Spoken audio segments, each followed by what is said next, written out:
இரக்கம் நிறைந்த எங்கள் அன்பு தகப்பனே, ஒன்றான மெய்த்தேவனே, உம்மை துதிக்கிறோம், தோத்தரிக்கிறோம், வாழ்த்துகிறோம், வணங்குகிறோம். உண்மையோடும் ஆவியோடும் உம்மை தொழுது கொள்ளுகிறோம். கர்த்தரின் வெளிச்சமும் என் ரட்சிப்புமானவர், யாருக்கு பயப்படுவேன்? கர்த்தரின் ஜீவனின் பலனானவர், யாருக்கு அஞ்சுவேன்?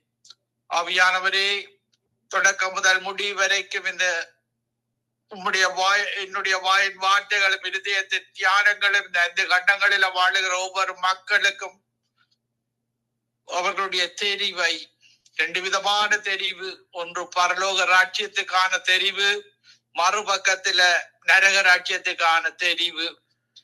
இந்த பரலோக ராஜ்யத்துக்கான தெரிவை கொடுக்கிற தேவன் என்பதை இந்த 5 கண்ட மக்களும் அறிந்து கொள்ள, எங்களுடைய டெஸ்டினேஷன் பரலோகம் என்பதை நாங்கள் அறிந்து கொண்டு, பிசாசு ஒதுக்கப்பட்ட இடமாகிய நரகத்துக்கு, நரகம் விழுந்து போற தூதர்களுக்கு ஒதுக்கப்பட்ட இடம் என்பதை ஒவ்வொரு மக்களும் அறிந்து கொண்டு இயேசுவிடத்துல மனம் திரும்ப, அந்த ரட்சிக்கப்படுவதற்கு கொடுக்கப்பட்ட ஒரே நாமமாகிய ஆண்டவராகிய இயேசு கிறிஸ்துவின் நாமத்தை ஏற்றுக்கொண்டு அவருடைய ராஜ்யத்துக்கு வந்து சேர இந்த விசேடமாக இந்த கண்ட தமிழ் மக்களுக்கு கிருபை செய்வீராக. துதி கன மகிமை ஒன்றான மெய்த்தவனாகிய உமக்கே செலுத்தி ஆண்டவர் ரட்சகருமாகிய இயேசு கிறிஸ்துவின் நாமத்தில் ஒருவரையும் ஆசீர்வதித்து ஜெபிக்கிறேன். எங்களை எப்பொழுது நேசிக்கிற எங்கள் நல்ல பிதாவே, ஆமீன் ஆமீன். நாங்கள் தியானத்துக்கு எடுத்துக்கொண்ட வசனம், இன்றைக்கு இந்த உலகத்தில ரட்சிக்கப்பட்ட ஒவ்வொருவரும் தெரிந்து கொண்ட நகரம், இன்றைக்கு பின்பும் மறுமையில நாங்கள் வாழ போகிற நகரம் பரலோகமாக இருக்கிறது. பாருங்கள், அந்த நகரத்துல வெளிப்படுத்தின விசேஷம் 21ஆம் அதிகாரம் 23வது வசனம் சொல்லுகிறது, நகரத்துக்கு வெளிச்சம் கொடுக்க சூரியனும் சந்திரனும் அதற்கு வேண்டுவதில்லை, தேவனுடைய மகிமையே அதை பிரகாசித்தது, ஆட்டுக்குட்டியானவரே விளக்கு. அந்த அடிக்கப்பட்ட ஆட்டுக்குட்டியானவர் பழைய ஏற்பாட்டு காலத்துல நிஜமான ஆட்டுக்குட்டி அடிக்கப்பட்டது. புதிய ஏற்பாட்டில் எனக்கு உங்களுக்காகவும் அடிக்கப்பட்ட அந்த இயேசுவான ஆட்டுக்குட்டி தான் எங்களுக்கு விளக்காக இருக்கிறார். நாங்கள் வாழ போகிற தேசத்தில் அதற்காகத்தான் இந்த நிகழ்ச்சியை கேட்டுக்கொண்டிருக்கிற ஒவ்வொருவருக்கும் இயேசு என்ற ரட்சகர் வேண்டும். ரட்சிக்கப்படுவதற்கு கொடுக்கப்பட்ட ஒரே ஒரு நாமம் ஆண்டவராகிய இயேசு கிறிஸ்துவின் நாமம். அங்கே ராக்காலம் இராது, ராக்காலம் இல்லாதபடியினால் அதன் வாசல்கள் பகலில் அடைக்கப்படுவதில்லை. நாங்கள் தேவனோடு வாழுகிற வாழ்வு ராக்காலம் இல்லாத ராஜ்யத்துல நாங்கள் வாழுகிற வாழ்வாக இருக்கிறது.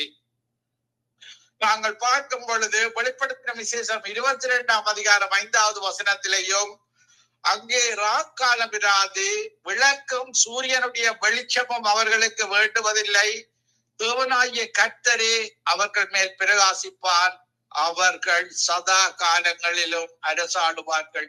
இயேசுவை ஏற்றுக் கொண்டவர்கள் ஒவ்வொருவரும் ராக்காலம் இல்லாத ஒரு ராஜ்யத்தில அவர் எங்களை வாழ அழைத்திருக்கிறார். இன்றைக்கு இந்த சங்கமம் நித்திய வெளிச்சம் ரேடியோவை கேட்டுக்கொண்டு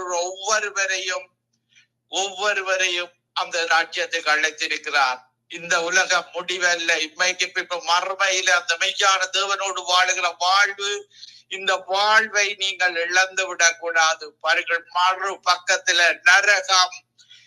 நரகத்தை பார்க்கும் பொழுது யோபு 10ஆம் அதிகாரம் 21வது வசனம் சொல்லுகிறது, காரிருளும் மரணாந்தகரமா உள்ள தேசமும், இருள் சூழ்ந்த ஒழுங்கில்லாத மரணாந்தரம் உள்ள தேசமும், ஒளியும் இருளாகும் தேசமாகிய போனால் திரும்பி வராத தேசம். ஒளியும் இருளாகும்.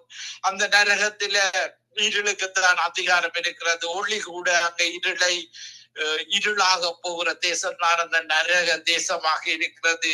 பாருங்கள், அந்த தேசம் யாருக்கு ஒதுக்கப்பட்டது என்றால், நாங்கள் மத்தேயு 25ஆம் அதிகாரம் 41வது வசனத்துல பார்க்கும் பொழுது, அப்பொழுது இடது பக்கத்தில் நிற்கிறவர்களை பார்த்து இயேசு சொல்லுகிறார், சபிக்கப்பட்டவர்களே, என்னை விட்டு பிசாசுக்காகவும் அதன் தூதர்களுக்காகவும் ஆயத்தம் பண்ணப்பட்டிருக்கிற நித்திய ஆக்கினியிலே போங்கள்.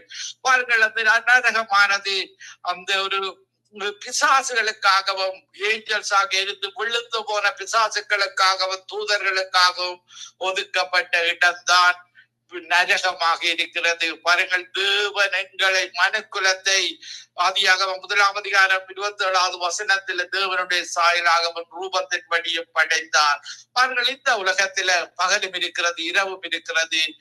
இந்த உலகத்திலிருந்து நாங்கள் தேவனுடைய உலகத்துக்கு போகும் பொழுது அவருடைய ராஜ்யம் ஈராக் காலம் இல்லாத ராஜ்யம், திருடர் இல்லாத ராஜ்யம். இந்த உலகம் பகல் 12 மணித்தியாலம், இரவு 12 மணித்தியாலம், இரவில திருடர்கள் நடமாடுகிற ராஜ்யமாக இந்த தேசம் இருக்கிறது. பாருங்கள், இயேசு இந்த உலகத்தில் இருக்கும் பொழுது யோவான் 11:19 இயேசு பிரதியுத்தரமாக, பகலுக்கு 12 மணி நேரம் இல்லையா? ஒருவன் பகலில் நடந்தால் அவன் இந்த உலகத்தின் வெளிச்சத்தை காண்கிறபடியால் இடற மாட்டான். ஒருவன் இரவில் நடந்தால் தன்னிடத்தில் வெளிச்சம் இல்லாதபடியினால் இடறுவான். இருளானது பிசாசின் ராஜ்யத்தை குறிக்கிறது. மரண இருள், பாவ இருள், இப்படியான தேவனுக்கு பிரியமில்லாத காரியங்கள் தான் இந்த இருளில நடக்கிற காரியங்களாக இருக்கிறது. நாங்கள் எங்களை இயேசு இரட்சகராக ஏற்றுக்கொண்ட ஒவ்வொருவரையும் 1 தெசலோனிக்கேயர் 5:8 பார்க்கும் பொழுது, பகலுக்குரியவர்களாகிய நாமோ தெளிந்தவர்களாயிருந்து விசுவாசம், அன்பு என்னும் மார்க்கவசத்தையும் ரட்சிப்பின் நம்பிக்கையை நம் தலைச்சிராயையும் தரித்து கொள்ள கடவும். இப்படியாக நாங்கள் இயேசுவுக்கு பிரியமாக வாழ வேண்டும் என்று விரும்புகிறார்.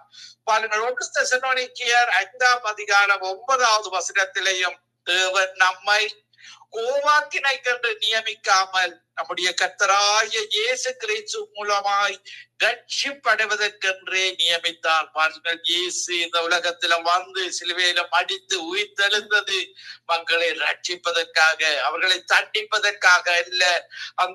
அந்த தெய்வத்தை நீங்கள் ரட்சகராக ஏற்றுக்கொண்ட அந்த பரலோக ராஜ்யத்தில உங்கள் அனைவரையும் அழைக்கிறதவன் தான் ஆண்டவராகிய இயேசு கிறிஸ்து. பாருங்கள், இந்த உலகத்தை அவர் படைக்கும் பொழுது இந்த உலகம் ஒரு இருளான உலகமாக இருந்தது. ஆதியாகமம் 1:2 பார்க்கும் பொழுது, பூமியானது ஒழுங்கின்மையும் வெறுமையுமாயிருந்தது, ஆழத்தின் மேல் இருள் இருந்தது, தேவ ஆவியானவர் ஜலத்தின் மேல் அசைவாடி கொண்டிருந்தார். இப்படியான தேவன், ஆவியானவராக அசைவாடி கொண்டிருந்த தேவன், ஆதியாகமம் 1:3 தேவன் வெளிச்சம் உண்டாக கடவுது என்றார். வெளிச்சம் உண்டாயிற்று. வார்த்தையினால கிரிகைகள் நடைபெற்றதை நாங்கள் பார்க்கக்கூடியதாக இருக்கிறது. தேவனுடைய வார்த்தை வல்லமுள்ள வார்த்தை.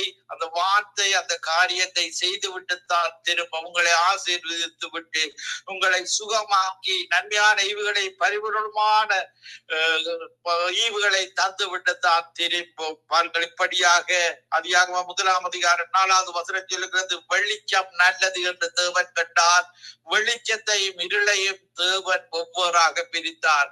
பாருங்கள், வெளிச்சத்தை இரவை பகலாக, இரவாக தேவன் தான் பிரித்தார்.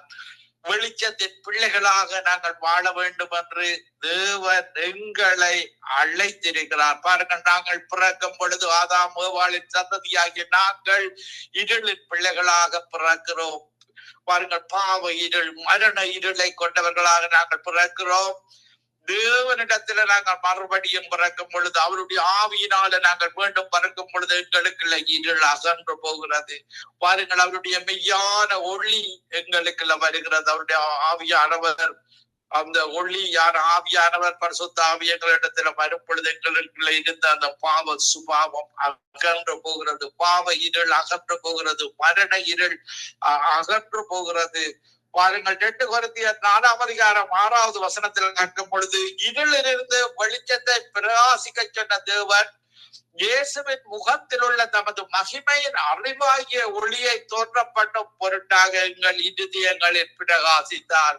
இன்றைக்கு அவருடைய மகிமை எங்களுடைய இருதயங்கள்ல பிரகாசிக்கிறது. எங்களுடைய இருதயங்களில் அவருடைய வார்த்தை இருக்கிறது.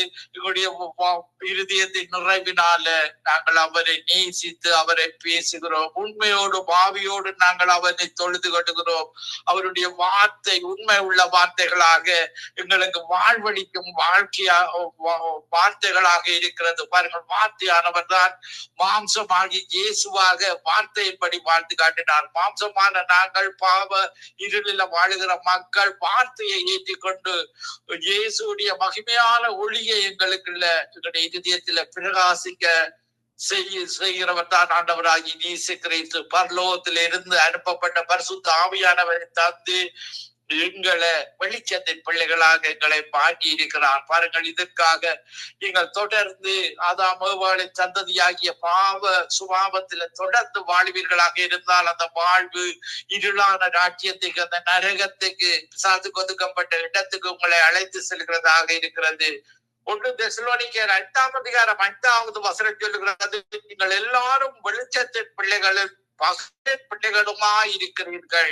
நாம் இயேசுவுக்கும் இருளுக்கும் உள்ளானவர்கள் அல்ல. நாங்கள் இயேசுவின் பிள்ளைகள், நாங்கள் தேவனுடைய பிள்ளைகள், நாங்கள் வெளிச்சத்தின் பிள்ளைகள். இந்த நிகழ்ச்சியை கேட்டுக்கொண்டிருக்கிற ஒவ்வொருவரும், மறுவரை கேட்க போகிற ஒவ்வொருவரும் நாங்கள் ஒளியின் பிள்ளைகளாக, வெளிச்சத்தின் பிள்ளைகளாக, தேவனுடைய பிள்ளைகளாக, இயேசுடைய நாமத்தை ஏற்றுக்கொண்டவர்கள் எத்தனை பேர்களோ அத்தனை பேர்களும் தேவனுடைய பிள்ளைகளாகும்படி எங்களுக்கு அந்த அதிகாரத்தை தந்திருக்கிறார். பாருங்கள், யோவான் 12ஆம் அதிகாரம் 46வது வசனத்திலேயும், என்னிடத்தில் விசுவாசமாய் இருக்கிற எவனும் இருளில் இராதபடிக்கு நான் உலகத்துக்கு ஒளியாக வந்தேன். பாருங்க, ஒளியான 2026 ஆண்டுகளுக்கு முன்பாக நிஜமாக இந்த உலகத்தில பிறந்து இருள் எசாயா தீர்க்க தரிசனத்தில உரைக்கப்பட்டதன்படி இருளில் உள்ள மக்கள் வெளிச்சத்தை கண்டார்கள், பெரிய வெளிச்சத்தை கண்டார்கள். இயேசு இந்த உலகத்தில வந்து பிறந்து எங்களுக்காக பாவத்துக்காக மரிக்காவிட்டால் நாங்கள் இருளின் வாழ்வில வாழ்ந்து பிசாசின் ராஜ்யத்துக்கு போயிருப்போம். இயேசு எங்களை அந்த இருளின் பிள்ளைகளாகிய எங்களை ஆதாம் தவறான தெரிவின் மூலமாக நாங்கள் இருளின் பிள்ளைகளாக வாழ்ந்தோம். இன்றைக்கு எங்களை ஒளியின் பிள்ளைகளாக, வெளிச்சத்தின் பிள்ளைகளாக, அந்த ஒன்றான மெய்த்தேவனுடைய பிள்ளைகளாக எங்களை மாற்றி இருக்கிறார். இருளுக்கு அதிகாரம் உள்ளவர் எங்களுடைய தேவன் தான், ஒளியான தேவன் தான். ஒளியில வாழும்படி உங்கள் ஒவ்வொருவரையும் அழைக்கிறார். பாருங்கள், பழைய ஏற்பாட்டு காலத்தில இந்த பார்வோன் அந்த இஸ்ரவேல் ஜனங்களை அடிமைப்படுத்தின பொழுது தேவன் அவர்களுக்கு வாதைகளை கொடுத்தார். பாருங்கள், இப்படியாக பார்வோரின் இதயத்தை கடினப்படுத்தினார். ஒரு மனிதன் பெருமை அடையும் பொழுது தேவன் அவர்களை கடினப்படுத்துவார். தாழ்மை உள்ளவர்களுக்கு தான் கிருபை அளிக்கிறார். பாருங்கள், யாத்திராகமம் 10ஆம் அதிகாரம் 20வது வசனத்தில், கர்த்தரோ பார்வோரின் இருதயத்தை கடினப்படுத்தினார், அவன் இஸ்ரவேல் புத்திரரை போக விடவில்லை. பாருங்கள், அப்பொழுது நாங்கள் அடுத்த வசனத்திலே பார்க்கும் பொழுது, அப்பொழுது கர்த்தர் மோசையை நோக்கி, தடவி கொண்டிருக்கத்தக்கதான இருள் எகிப்து தேசத்தின் மேல் உண்டாகும்படி உன் கையை வானத்துக்கு நேராக நீட்டு என்றார். பாருங்கள், மனம் திரும்பாத பட்சத்தில அந்த எகிப்து தேசத்தை கடினப்படுத்தின பார்வோர் தேசத்தை இருளில மூழ்க செய்த தேவன் தான் எங்களுடைய தேவன். பாருங்கள், இப்படியாக 3 நாட்கள் மோசே தன் கையை வானத்துக்கு நேராக நீட்டினால் அப்பொழுது எகிப்து தேசம் அங்கு 3 நாள் மட்டும் காரிருள் உண்டாயிற்று. பாருங்கள், ஒளியின் பிள்ளைகளாகிய இஸ்ரவேல் ஜனங்களுக்கோ 3 நாள் மட்டும் அந்த எகிப்திய ஜனங்கள் ஒருவரை ஒருவர் காணவும் இல்லை, ஒருவர் தம்மிடத்தை விட்டு எழுந்திருக்கவும் இல்லை. இஸ்ரவேலர் புத்திரர் யாவருக்குமோ என அவர்கள் வாசஸ்தலங்களில் வெளிச்சம் இருந்தது. இப்படியான தேவன் தான் எங்களுடைய தேவன். பாருங்கள், இஸ்ரவேல் அடிமைத்தனத்தில் இந்த இஸ்ரவேல் ஜனங்களை விடுவிக்காத நிமித்தம் அந்த 3 நாட்களுக்கு காரிருளை எகிப்தின் மேல காண்பித்தார். பாருங்கள், இதற்கு அதிகாரம் உள்ளவர் எங்களுடைய மெய்யான தேவன் என்பதை நாங்கள் அறிந்து கொள்ள வேண்டும். இன்று இந்த உலகத்தில ஆனால் எல்லாருக்கும் ஈக்குவலான பகலையும் இருளையும் கொடுக்கிறார். பாருங்கள், நல்லோர் மேலும் தீயோர் மேலும் சூரியனை உதிக்க பண்ணி நல்லோர் மேலும் தீயோர் மேலும் மழையை பெருக்க பண்ணுகிற நீதியான தேவன் தான் எங்களுடைய தேவன். தீயோர்களும் அவரை அறிந்து தேவனுடைய பிள்ளைகளாக வர வேண்டும் என்ற விருப்பத்தோடு உங்கள் அனைவரையும் அழைக்கிற தேவன் தான் எங்களுடைய தேவன். யாரையும் தள்ளிவிடுகிற தேவன் அல்ல. பாருங்கள், நாங்கள் ஏசாயா 9:2 பார்த்திருக்கிறோம். இருளில் நடக்கிற ஜனங்கள் பெரிய வெளிச்சத்தை கண்டார்கள். மரள இருளின் தேசத்தில் குடியிருக்கிறவர்களின் மேல் வெளிச்சம் பிரகாசித்தது. பாருங்கள், இயேசு வந்திருக்காவிட்டால் நாங்கள் மரண இருளில வாழ்ந்திருப்போம், மரண பயத்துல வாழ்ந்திருப்போம். இயேசு எங்களை அந்த மரண பயத்திலிருந்து எங்களை விடுவித்தார். எங்களுடைய தேவன் ஞானத்தை தருகிற தேவனாக இருக்கிறார். பாருங்கள், தானியேல் 2:22 அவரே ஆழமும் மறைபொருளுமானதை வெளிப்படுத்துகிறவர். இருளில் இருக்கிறதை அவர் அறிவார். வெளிச்சம் அவரிடத்தில் தங்கும். அவரிடத்துல வெளிச்சத்தான் இருக்கும். இருள் என்பது பிசாசினுடைய இடத்தில், அந்த நரகத்துல தான் இருள் இருக்கும். நாங்கள் பார்க்கும் பொழுது நாங்கள் யோவான் 1:4 பார்க்கும் பொழுது அந்த ஒளி இருளிலே பிரகாசிக்கிறது. இருளானது அதை பற்றி கொள்ளவில்லை. அவருக்குள் ஜீவன் இருந்தது. அந்த ஜீவன் மனுஷருக்கு ஒளியா இருந்தது. பாருங்கள், இயேசுக்குள் ஜீவன் இருந்தது. அந்த ஜீவன் தான் எங்களுக்கு இன்றைக்கு ஒளியாக எங்களுடைய இருதயத்தில பிரகாசிக்கிறதாக இருக்கிறது. அந்த ஒளி இருளிலே பிரகாசிக்கிறது. இருளானது அதை பற்றி கொள்ளவில்லை. பாருங்கள், இப்படியாக கிறிஸ்தவர்கள் அந்நியர்களோடு ரட்சிக்கப்பட்டு அபிஷேகத்தை பெற்றவர்கள் அந்நிய மதங்களில் உள்ளவர்களை திருமணம் பண்ணக்கூடாது என்று 2 கொரிந்தியர் 6:14 சொல்லுகிறது. அந்நிய யுகத்திலே அவிசுவாசிகளுடன் பிணைக்கப்படாதிருப்பீர்களாக. நீதிக்கும் அநீதிக்கும் சம்மதம் ஏது? எங்களுடைய தேவன் நீதி உள்ள தேவன். அநீதி உள்ளவன் பிசாசு. விழுத்து போன ஏஞ்சல்ஸாக இருந்து விழுத்து போன தூதர்களாக, பாவத்தை செய்ய வைக்கிற தூதர்களாக, மன திரும்பும்படியாக மனுக்குலத்தை தேவன் அழைக்கிறார். பாருங்கள், அப்படியாக அடுத்த வரியிலேயும் ஒளிக்கும் இருளுக்கும் ஐக்கியம் ஏது? ஒளிதான் இயேசு. இருள் அது ஒரு தீமையான காரியங்களை கொடுக்கிறது. அது பிசாசிடத்தில் இருந்து வருகிறதாக இருக்கிறது. பாருங்கள், யோபுவை தேவன் சோதனைக்கு பிசாசிடத்துல ஒப்பு கொடுத்தான். பாருங்கள், யோபுவுக்கு என்ன நடக்கிறது என்று தெரியவில்லை. அவன் சொல்லுகிறான், யோபு 30:26 நன்மைக்கு காத்திருந்த எனக்கு தீமை வந்தது, வெளிச்சத்தை வர பார்த்து கொண்டிருந்த எனக்கு இருள் வந்தது. பாருங்கள், யோபுவை தேவன் அறிந்தவராக, அவன் எந்த நிலையிலையும் அந்த மெய்யான தேவனை விட்டு பின்வாங்க மாட்டார் என்ற உணர்வோடு வாழ்ந்தார். மனைவி கூட மெய்யான தேவனை தூசித்து உயிரை விட்டுவிடும் என்று சொல்லும் போது கூட நன்மைகளை பெற்று நாங்கள் தீமையையும் அனுபவிக்க வேண்டும் அல்லவோ என்று சொல்லி ஒன்றான மெய்த்தவன் இல்ல, உண்மையோடும் உத்தமத்தோடும் அவன் இருந்ததை நிமித்தம் அவனை கெட்டத்தனியாக தேவன் ஆசீர்வதித்ததை நாங்கள் பார்க்கக்கூடியதாக இருக்கிறது. யோபு 38:19 வெளிச்சம் வாசமாய் இருக்கும் இடத்திற்கு வழி அங்கே வெளிச்சம் தேவனிடத்தில் இருந்து வருகிறது. இருள் குடிகொண்டிருக்கும் ஸ்தானம் அங்கே இருள் நரகத்திலே இருக்கிறது. பாருங்கள், தேவன் அதை உருவாக்கி இருக்கிறார். பிசாசின் தூதர்களுக்காகத்தான் நரகத்தை இருளான இடமாக உருவாக்கி இருக்கிறார். பாருங்கள், ஆனால் இயேசுவிடத்துல ரட்சிக்கப்பட்டு இயேசுவிடத்துல வருகிற பிள்ளைகளுக்கு பாருங்கள், ஏசாயா 60:2 இந்த உலகத்துல இருள் சூழ்ந்து கொண்டிருக்கிற நாட்களை நாங்கள் நெருங்கி கொண்டிருக்கிறோம். ஆனால் ரட்சிக்கப்பட்ட பிள்ளைகளுக்கு கர்த்தர் மேல உதிக்கிறவராக இருக்கிறார். அதனால நாங்கள் நம்பிக்கையோடு எங்களுடைய மெய்யான தேவன் எங்களில் உதிப்பார். பாருங்கள், இதோ இருள் பூமியையும் காரிருள் வானங்களை போடும், ஆனாலும் உன்மேல் கர்த்தர் உதிப்பார், அவருடைய மகிமை உன்மேல் காணப்படும். இப்படியான தேவன் தான் எங்களுடைய தேவன், தேவாதி தேவன், கர்த்தாதி கர்த்தர், உலகத்தை படைத்தவர். ஒரு நாள் இந்த உலகத்தை புதியமான புதிய பூமியாக உருவாக்கி அதன் பின்பாக நித்தியமாக காலமில்லாத ஒரு ராஜ்யமாக அவர் மாற்றுகிற தேவனாக இருக்கிறார். நாங்கள் 1 கொரிந்தியர் 4:5 ஆதலால் கர்த்தர் வருமளவும் நீங்கள் காலத்துக்கு முன்னே யாதொன்றை குறித்து தீர்ப்பு சொல்லாதிருங்கள்.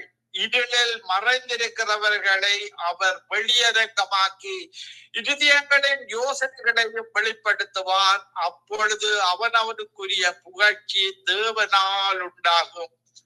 இப்படியான தேவன், அவர் எல்லாவற்றையும் அறிந்தவர்.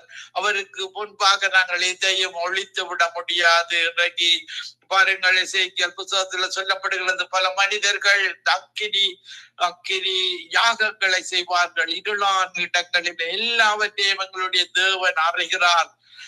தேவனுடைய அக்கினிக்கும் அந்நிய அக்கினிக்கு வித்தியாசம் உண்டு. அந்நிய அக்கினி நரகத்தின் அக்கினியாக, நரகத்துக்கு போகிற மக்களுடைய அக்கினியாக இருக்கிறது. தேவனுடைய அக்கினி பரிசுத்த ஆவியானவருடைய அக்கினியாக, பரிசுத்தங்களுடைய சரீரத்தை பரிசுத்தமாக்குற அக்கினியாக இருக்கிறது. தீமையின் அக்கினிதான் அந்நிய அக்கினியாக இருக்கிறது. யோவான் 12:46 என்னிடத்தில் விசுவாசமாய் இருக்கிறவன் எவனும் இருளில் இராதபடிக்கு நான் உலகத்துக்கு ஒளியாக வந்தேன். ஒளி ஏற்றுவதற்காக வந்தான். ஒளி விழாதான் ஈசனுடைய கிறிஸ்துமஸாக இன்றைக்கு நாங்கள் கொண்டாடுகிறோம். இயேசு எங்களுடைய இருதயத்துல ஒளி ஏற்றி எங்களுடைய இருதயத்துல. பாருங்கள், ஆதாம் ஏவாளை முதலில் படைக்கும் பொழுது ஒளியுள்ள குளோரி லைட் உள்ள ஒரு சரீரத்தோட படைத்தார். பாருங்கள், பாவத்தின் பின்பாக அவர்கள் அந்த சரீரத்தை இழந்து இன்றைக்கு நாங்கள் கொண்டிருக்கிற அந்த கண்களின் நிச்சயம், மாம்சத்தின் நிச்சயம், ஜீவனத்தின் பெருமை உள்ள சரீரத்தை கொண்டிருக்கிறோம். பாருங்கள், இந்த சரீரத்தை மீண்டுமாக அவர்களுக்கு தருகிற சரீரத்தோடு நாங்கள் அவருடைய ராஜ்யத்தில் வாழுகிற வாழ்வை அவர் தருகிற தேவனாக இருக்கிறார். பாருங்கள், இந்த சுவிசேஷம் எங்களுக்கு தேவ பலனை தருகிறது. ரோமர் 1:16 சொல்லுகிறது, கிறிஸ்துவின் சுவிசேஷத்தை குறித்து நான் வெட்கப்படேன். முன்பு யூதரெல்லாம் கிரேக்கரெல்லாம் விசுவாசிக்கிறவன் எவனோ அவனுக்கு ரட்சிப்பை உண்டாவதற்கு அது தேவ பலனாக இருக்கிறது. பாருங்கள், யூதர்கள் விசுவாசிக்கிற யூதர்கள், இப்படியாக கிரேக்கர்கள் யாராக இருந்தாலும், இந்து மதத்தில் இருக்கிறவர்களா இருந்தாலும், முஸ்லிமாக இருந்தாலும், பௌத்தத்தில் இருந்தவர்களாகும், இந்த கடவுளே இல்லை என்று இருக்கிறவர்களாக இருந்தாலும், விசுவாசிக்கிறவனுக்கு ரட்சிப்பு உண்டாவதற்கு அது தேவ பலனாக இருக்கிறது. அவருடைய ஒளி எங்களுடைய இருதயத்தில வாசம் செய்கிறது. தேவனுடைய வார்த்தையாக இருதயத்தில தங்கி உலகத்தின் ஒளியாக இயேசு எப்படி நற்கிரிகைகளை செய்து கொண்டு வாழ்ந்தார், அதே போல எங்களை நற்கிரிகைகள் செய்ய எங்களை பழக்கி வைக்கிறது. பாருங்கள், ரோமர் 1:21 தேவன் தம்மை வெளிப்படுத்துகிறவராக இருக்கிறார். யாரும் இயேசுவை அறியவில்லை என்று சொல்லக்கூடாது. இதற்காக தான் சுவிசேஷம் பூமியில் உள்ள சகல ஜாதிகளுக்கு பிரசங்கிக்கப்படுகிறது. ரோமர் 1:21 தேவனை அறிந்தும் அவர்கள் தேவனை அறிந்தும் அவரை தேவன் என்று மகிமைப்படுத்தாமலும் தோத்தறியாமலும் இருந்து தங்கள் சிந்தனைகளினாலே வீணரானார்கள். உணர்வில்லாத அவர்களுடைய இருதயம் இருளடைந்தது. பாருங்கள், இயேசுவை ஏற்றுக்கொள்ளாவிட்டால் உங்களுடைய இருதயம் இருளடையும். இயேசுவை ஏற்றுக்கொள்ளுகிற இருதயம் அவருடைய மகிமையினால ஒளியாக இருக்கும். ஜீவ ஒளியை எங்களுடைய இருதயத்துல தருகிறவராக அவருடைய வார்த்தை. இதற்காகத்தான் அவருடைய வார்த்தையை நாங்கள் இருதயத்துல சேர்த்து கொடுக்கிறோம். அது ஒளியாக எங்களுடைய வாய் பேசுகிறதாக இருக்கிறது.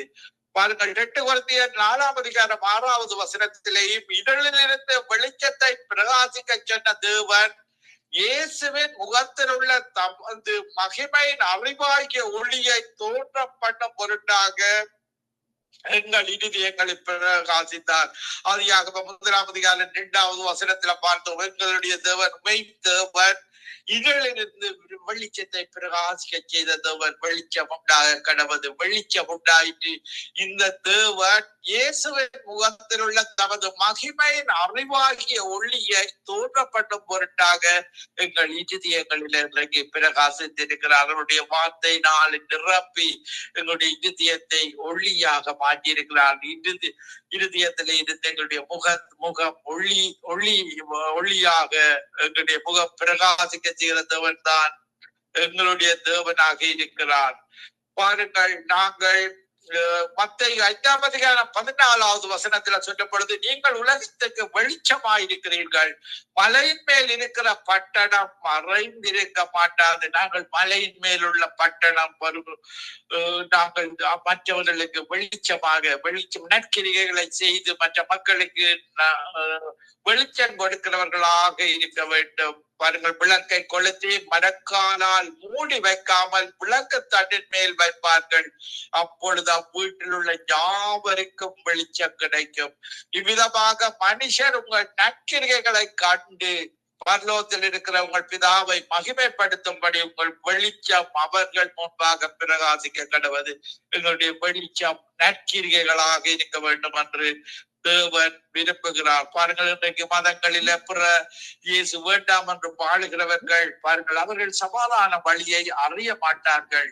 நாங்கள் ஏசாயா 59:9 பார்க்கும் பொழுது, சமாதான வழியை அறியார்கள், அவர்கள் நடைகளில் நியாயம் இல்லை, தங்கள் பாதைகளை தாங்களே கோணலாக்கி கொண்டார்கள், அவைகளில் நடக்கிற ஒருவனும் சமாதானத்தை அறியார். அவர்களுடைய மதங்களில் வாழுகிறவர்கள், பாவத்தில் வாழுகிறவர்களுக்கு அவர்களுக்கு சமாதானம் இல்லை என்று தேவன் குறிப்பிடுகிறார். இயேசுவிடத்துல வரும் பொழுது இயேசு எங்களுக்கு சமாதானத்தை இந்த உலகத்துல வைத்து விட்டு போயிருக்கிறார். யோவான் 14:27 சொல்லுகிறது, இதோ சமாதானத்தை உங்களுக்கு வைத்து விட்டு போகிறேன். உலகம் கொடுக்கிற பிரகாரம் நான் கொடுக்கிறதல்ல, உங்கள் இருதயம் திகையாமலும் கலங்காமலும் இருப்பதாக.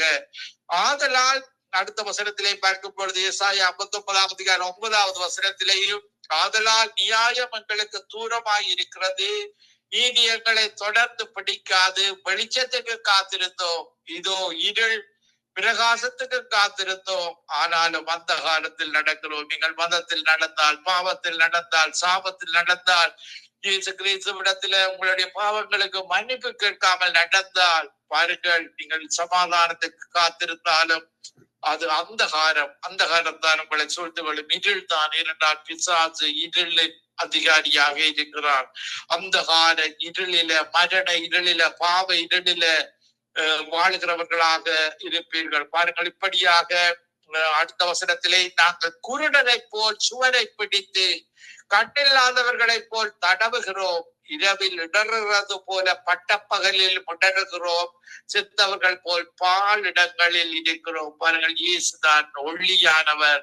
குருடரை போல வாழுகிற வாழ்வுதான் இன்றைக்கு மரண இருளில வாழுகிற வாழ்வு, பாவ இருளில வாழுகிற வாழ்வு, எங்கு போவதென்று தெரியாமல் குருடர்கள் போவது போலதான் வாழுகிற வாழ்வு. இயேசுதான் அந்த பரலோக ராஜ்யத்திற்கு கவலை இல்லாத, கண்ணீர் இல்லாத, துக்கம் இல்லாத ராஜ்யத்துக்கு அழைத்து செல்கிறவராக இருக்கிறார். பாருங்க, அடுத்த வசனத்திலேயும் பார்க்கும் பொழுது ஏசாயா 59:11 நாங்கள் அனைவரும் கரடிகளை போல உரிமை புறாக்களை போல கூவிக்கொண்டிருக்கிறோம், நியாயத்துக்கு காத்திருந்தோம், அதை காணோம், ரட்சிப்புக்கு காத்திருந்தோம், அது எங்களுக்கு தூரமாயிட்டு. இயேசுவிடத்துலதான் ரட்சிப்பு உண்டு. வேறு எந்த இடங்களிலே நீங்கள் காத்திருந்து அந்த மெய்யான ரட்சிப்பை பெற்றுக் கொள்ள முடியாது. அந்த ஒன்றான மெய்த்தேவனிடத்துல தேவனுடைய பிள்ளைகளாக வேண்டுமாக இருந்தால் இயேசுவை ரட்சிக்கராக ஏற்றுக் கொள்ள வேண்டும். அப்போஸ்தலர் 4:12 சொல்லுகிறது, ரட்சிக்கப்படுவதற்கு கொடுக்கப்பட்ட ஒரே ஒரு நாமம் ஆண்டவராகிய இயேசு கிறிஸ்துடைய நாமம் என்பதை அறிந்து கொள்ள வேண்டும். எங்கள் மீறுதல்கள் உமக்கு முன்பாக மிகுதியாய் இருந்தது, எங்கள் பாவங்கள் எங்களுக்கு விரோதமாய் சாட்சி சொல்லுகிறது, எங்கள் மீறுதல்கள் எங்களோட இருக்கிறது, எங்கள் அக்கிரமங்களை அறிந்திருக்கிறோம். இப்படியாக கர்த்தருக்கு விரோதமாக துரோகம் பண்ணி பொய் பேசி எங்கள் தேவனை விட்டு பின்வாங்கினோம், கொடுமையாகவும் கலகமாகவும் பேசினோம், கள்ள வார்த்தைகளை கற்பழித்து இருதயத்திலிருந்து பிறப்பிக்க பண்ணினோம். நியாயம் பின்னிட்டு அகன்றது, நீதி தூரமாய் நின்றது, சத்தியம் வீதியில் இட்டது, யதார்த்தம் வந்து சேரமாட்டாமல் போயிட்டு. இப்படியாக நீங்கள் இயேசுவிடத்தில் வராவிட்டால் உங்களுடைய வாழ்வு ஒரு நரக வாழ்வாக இருக்கிறது. இப்படியாக இயேசுதான் உங்களுக்கு சமாதானம் வாழ்வை தருகிறவராக இருக்கிறார். பாருங்கள், இந்த காரிருள் வருவதற்கு முன்பாக அவர் எங்களை எழுப்பி பிரகாசிக்கும்படியாக எங்களை அழைக்கிறார். நாகூம் 1:8 சொல்லுகிறது, ஆனாலும் நினிவேயின் ஸ்தானத்தை புரண்டு வருகிற வெள்ளத்தினால் சர்வ சங்காரம் பண்ணுவேன், இதில் அவர் சத்துருக்களை தொடரும். பாருங்கள், மெய்யான தேவனுக்கு விரோதமாக செய்த தூதர்கள், அந்த பாவ தேவர்கள், இப்படியான பகால் வணக்கங்களை செய்கிற உங்களை பின்தொடரும் அந்த மதங்களில் உள்ள தேவர்களை பாருங்கள், அவர்களை தண்டிக்கிற தேவனாக இருக்கிறார். அதற்கு முன்பாக அந்த மத வழிபாடுகளை விட்டு இயேசு எல்லாரையும் அழைக்கிறவராக இருக்கிறார். 1 யோவான் 2:8 மேலும் நான் புதிய கற்பனையையும் உங்களுக்கு எழுதுகிறேன், இது அவருக்குள்ளும் உங்களுக்குள்ளும் மெய்யா இருக்கிறது. ஏனென்றால் இருள் நீங்கி போகிறது, மெய்யான ஒளி இப்பொழுது பிரகாசிக்கிறது. இயேசுதான் அந்த மெய்யான ஒளி. பாருங்கள், சங்கீதம் 23:4 நான் மரண இருளின் பள்ளத்தாக்கில் நடந்தாலும் பொல்லாப்புக்கு பயப்படேன், தேவரீர் என்னோடு கூட வருகிறேன், உமது கோலும் தடியும் என்னை தேற்றும்.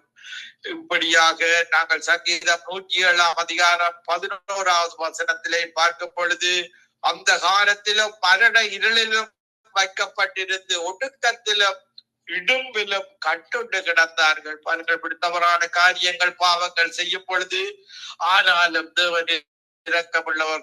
அடுத்த வசனத்துல பார்க்கும் பொழுது சங்கீதம் 107:13 தங்கள் ஆபத்திலே கர்த்தரை நோக்கி கூப்பிட்டார்கள், அவர்கள் இக்கட்டுகள் இருந்து அவர்களை நீக்கலாக்கி ரட்சித்தார். பாருங்கள், இந்த இஸ்ரவேல் ஜனங்கள் கூட அடிமைப்படுத்தின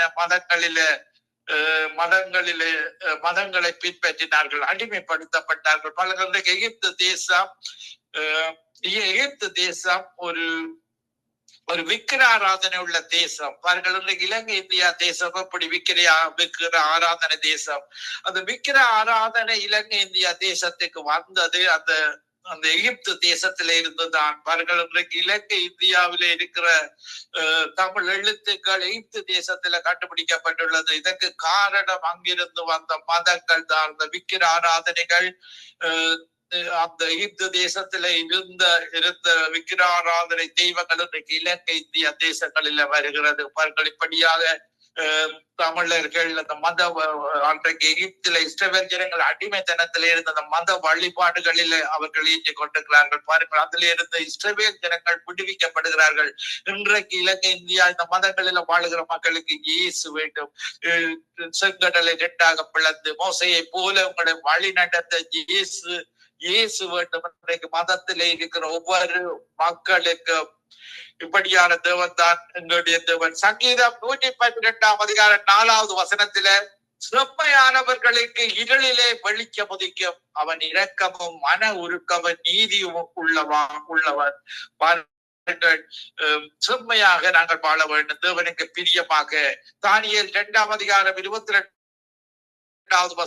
அவரே ஆழமும் மறைபொருளுமானதை வெளிப்படுத்துகிறவர், இருளில் இருக்கிறதை அவர் அறிவார், வெளிச்சம் அவரிடத்தில் தங்கும். எங்களுடைய மெய்த்தவரிடத்துல வெளிச்சம் தங்கும், எல்லாவற்றையும் அறிகிறவர். இருளில் நடக்கிறவைகள் சாத்தானுடைய ஒவ்வொரு காரியங்களை தேவனுக்கு தெரியும். தேவன் தான் அந்த ஏஞ்சல்ஸை படைத்து அவர்கள் விழுந்து போற தூதர்களாக இருக்கிறார்கள்.